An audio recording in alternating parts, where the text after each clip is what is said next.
Traffic police कर्मी पर मारपीट का आरोप, निष्पक्ष जांच कर दोषी पर कार्यवाही की मांग। प्रेस कॉन्फ्रेंस में पीड़ित मनीष गिरी ने लगाई न्याय की गुहार। नागपुर वानाडोंगरी हिंगड़ा रोड स्थित पायल कैफे के संचालक मनीष लहूगिरी ने ट्रैफिक पुलिस कर्मचारी मनीष भोसले पर मारपीट, गाली गलौज और धमकी देने का गंभीर आरोप लगाते हुए प्रेस कॉन्फ्रेंस में मामले की निष्पक्ष जांच की मांग की।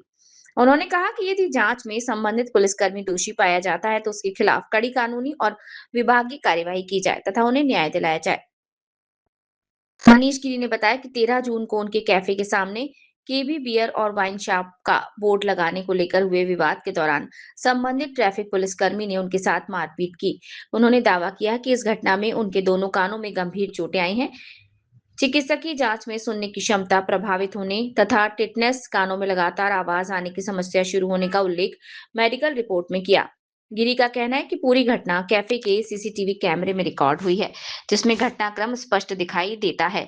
उन्होंने बताया कि इस मामले में एमआईडीसी पुलिस थाने में भारतीय न्याय संहिता बीएनएस की धारा 117(2) और 352 के तहत मामला दर्ज किया गया है। प्रेस कॉन्फ्रेंस में मनीष गिरी ने कहा कि कानून सभी के लिए समान होना चाहिए। उन्होंने ये भी विश्वास व्यक्त किया कि राज्य के मुख्यमंत्री और नागपुर के पुलिस आयुक्त के नेतृत्व में इस मामले की निष्पक्ष जांच होगी और उन्हें न्याय मिलेगा।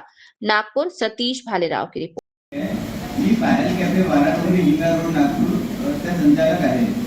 13 जून रोजी मी माझ्या कॅफेमध्ये उपस्थित असताना माझ्या कॅफेवरती KB beer and wine shop नावाने एक ट्रॅफिक पोलीस मध्ये कार्यरत असलेले मनीष भोसले यांनी आपल्या मुलाच्या नावाने KB beer wine shop open केलेला आहे। तर 13 तारखेला ते माझ्या कॅफे समोर आले, आणखी आपल्या वाईन शॉपचा बोर्ड माझ्या कॅफे समोर लावत होते। मी त्यांना म्हटलं सर तुम्ही माझ्या कॅफे समोर बोर्ड नको लावा, ताकि लोकांना वाटणार की माझ्या कॅफे हा बियर शॉप आहे। तर त्यांनी मला तेव्हा मारहाण सुरू केली, माझ्या दोन्ही गालावर मारले, आणखी मला माझ्या मम्मीची आणि बहिणीची खूप गंदी गंदी शिवाय दिली। तेव्हा मी तिथनं मग निघालो, आणखी एमआयडीसी पोलीस स्टेशनमध्ये गेलो। तर एमआयडीसी पोलीस स्टेशन वाल्यांनी मी जेव्हा त्यांना सांगितलं की समोरच्या व्यक्ती पोलीसमध्ये आहे, तर माझी एफआयआर नाही घेत होते। ते म्हणत होते की थांबा त्यांना येऊ द्या पोलीसवाल्यांना, तेव्हा आपण करू। मग मी म्हटलं इथे थांबणं आता बेकार आहे। तर मी मग डीसीपी सरांकडे गेलो। डीसीपी सरांकडे गेलो तर त्यांनी मग मला म्हटलं की यांची माझ्या हाताला पण ब्लड निघत होता हातातून, आणखी माझ्या कानाला पण खूप त्रास होता, माझ्या दोन्ही कानाचे पडदे फाटलेले आहे, आणखी मला ऐकण्यात पण प्रॉब्लेम येत आहे। तर मग डीसीपी सरांनी म्हटलं माझी मेडिकल टेस्ट करण्यात आली, मेडिकलमध्ये नेण्यात आलं।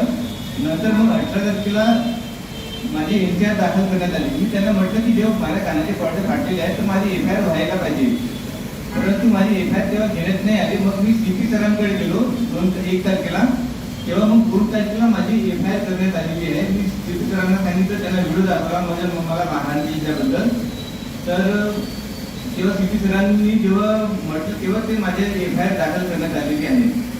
तर मला असं म्हणायचं आहे की जर ट्रॅफिक पोलीसमध्ये कार्यरत असलेल्या व्यक्तीला बियर शॉपचं लायसन्स कसं काय मिळालं, कारण की समोर एसओएस स्कूल, वायसीसी कॉलेज हे 100-150 मीटर अंतरावर राहून जर त्यांना लायसन्स मिळत असेल तर त्यांची काही साठगाठ आहे का याची चौकशी करण्यात यावी, कारण की जो डिस्टन्स आहे तो डिस्टन्स कमी आहे।